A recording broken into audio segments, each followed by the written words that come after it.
And John Wehner of the Pirates joins us from Bradenton, and our visit, of course, brought to you by A&A Construction. John, the Pirates have a day off today, and so a bunch of guys will be they're going out into the bay fishing, aren't they?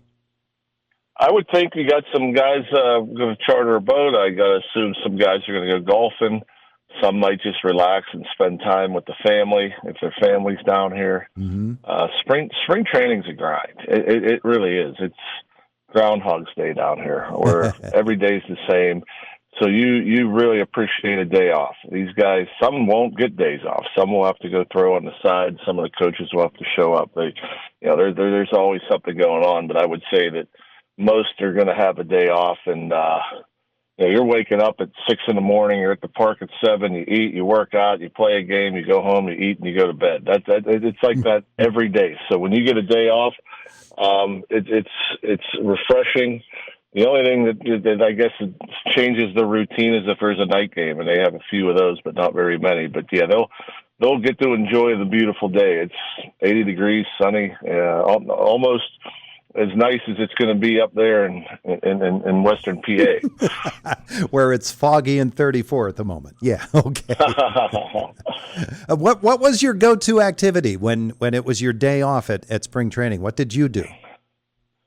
Well, when I played, I didn't golf very much back then. I wasn't real big on fishing. I just enjoyed the day. I just took the day out, got outside, maybe went to the beach or went to the pool. I found some way to relax. Nowadays, I golf. My wife's in town, so I didn't have to work the game yesterday, so we went to the beach. Today we're going to hang out by the pool, make some dinner. Going to have some guys over for dinner, and but just relax. It's I know there's a lot of golfers on that team that will be out golfing. Like for me, if the family wasn't here, I'd be out golfing. I'm much more a land man than a water man. So a lot of people like fishing. I'm not. I don't fish a whole bunch. I've been out on a couple boats since my days down here, but.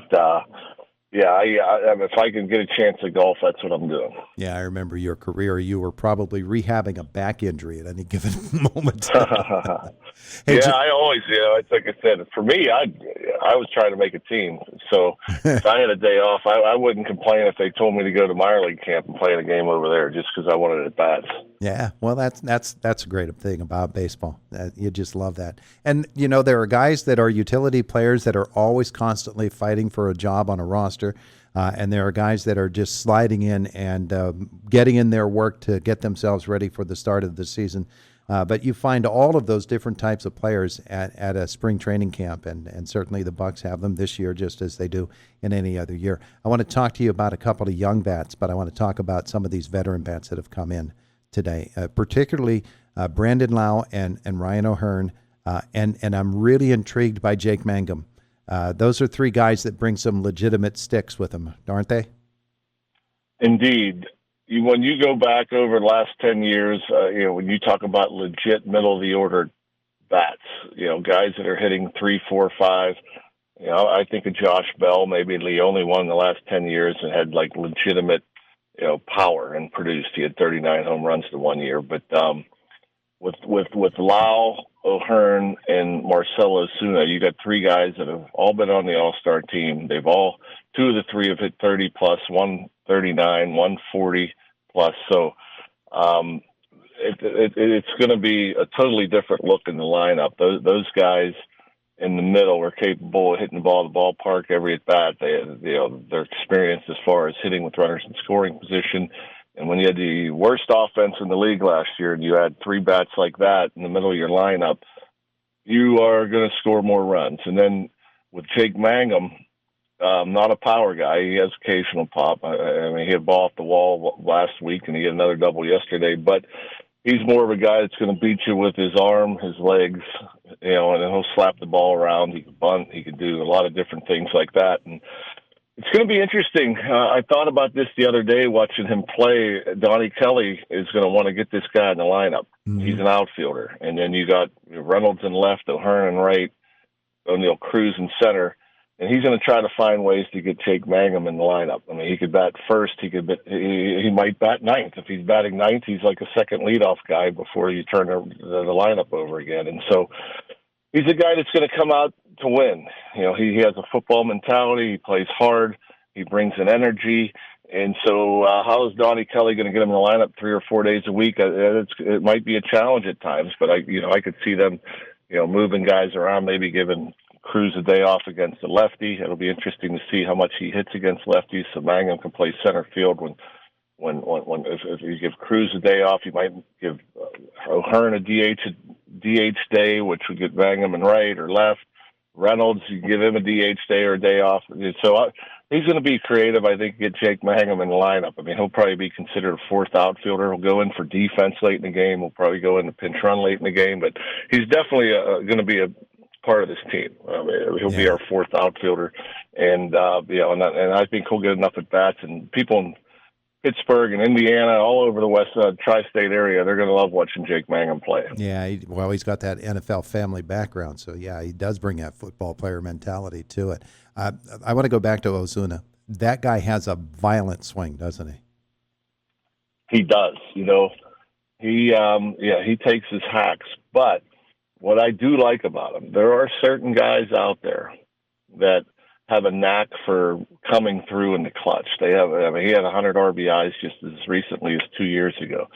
And he can shorten up that swing when he needs to. If you got bases loaded or you got 2 on, 2 out, he's not trying to hit the ball in the ballpark. He's going to try to put the ball in play and drive in those runs. And so not everybody could do it. Not everybody can, lower the heartbeat and relax in the batter's box when it's a pressure situation. But he's certainly one. He has been an established RBI guy for some time. I mean, he's 35 years old. He's still productive. A little bit of a down year last year. I think he was battling a hip injury. But, he's capable of hitting the ball in the ballpark, even at the spacious left field at PNC Park. But what I'm excited about is, he has that pedigree for finding a way to bring runners home that are on base, and that's probably what I like most about him. Yeah, let's talk a little bit about the young bats, and particularly Jostinson Garcia. They made the trade with Oviedo, and people might have wondered, I can't even say that guy's name, let alone look forward to him playing. But my goodness, that guy's a monster at the plate. He did a nice job of saying his name. It took me a couple of days of practicing Jostinson Garcia, also known as the password. He has opened eyes. When we made the trade, you start wondering about the depth of the rotation. Oviedo came back at the end of the year. He's looking good. He's a big, strong guy. He's been an established pitcher. But you're bringing in a top 100 prospect, a guy that can play all 3 outfield positions, and he has power. He has opened up a lot of eyes. I don't see him making this club unless there's an injury or two, just because, younger guys, you want them to play every day. And he's not going to play every day up here. You want him to get at bats. So my guess is he'll start the season in AAA Indianapolis, and then if there's a need, they'll call upon him. But having said that, he's looked very comfortable this spring. He's shown some power, almost hit a home run yesterday, hit a ball off the wall. But he can run a little bit. He can play good defense.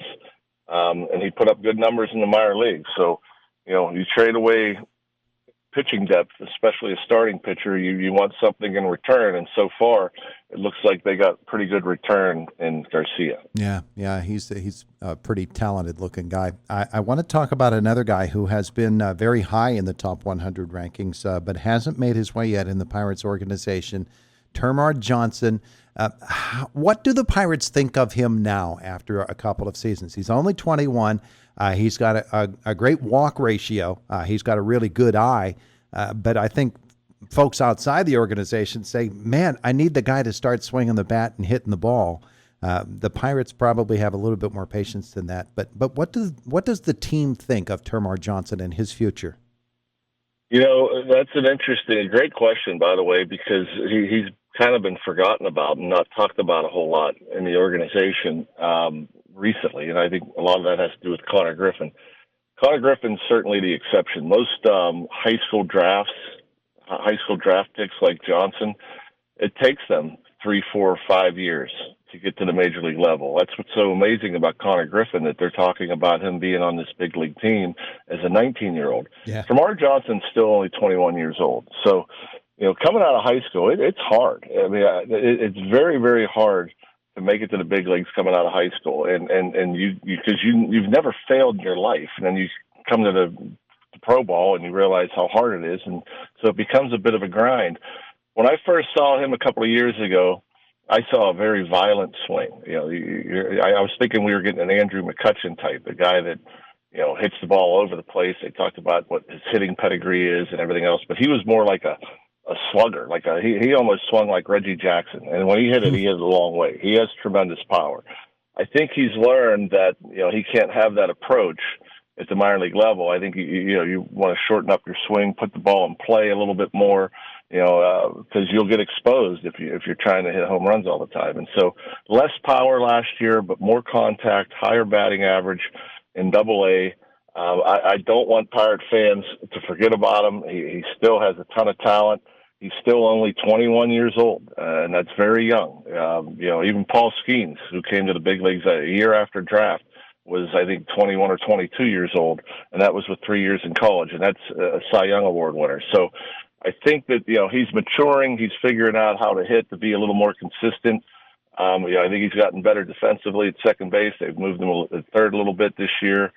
He's a guy that's just going to continue to gain experience and hopefully continue to improve, because I see a different guy this year than I did a couple years ago. His stance, his swing, everything's shortened up a little bit. And, the power will come. It's still in there. But I think, to hit for power, you're going to have to put the ball in play. And I think he's done that much more frequently this past year than he has the previous years. Is he going to be in Indy this year? I would have to think so. I think he spent the whole year in Double-A, so I think he's the opening day second baseman in Indianapolis. And again, anything can happen. We have a bunch of guys who could play second base, especially since we brought in Brandon Lau. But yeah, he'll be. My guess is he'll be in AAA Indy and facing some better competition. And and he's a guy that nobody should go to sleep on, because he's super talented. And if he figures it out and keeps making strides with that bat, we'll see him in Pittsburgh soon. Yeah, I was reading a story a few weeks ago that said we're going to see him in Houston before we see him in Pittsburgh, and I hope that's not the case. All right, yeah, John. You never know. Like I said, some guys take a little longer than others, and like I said, that's what's more amazing about Connor Griffin, that he's even in the conversation as a 19-year-old making this club. Yeah, that's so unfair to every other player in baseball. They come up and they get compared to Connor Griffin. Yeah. Hey, John, thanks so much. Enjoy your day today. Will do. You too, Todd. Take care. Talk to you Friday. There's John Wehner with us this morning. It's Indiana in the Morning on WCCS 101.1 FM, AM 1160, WCCSradio.com.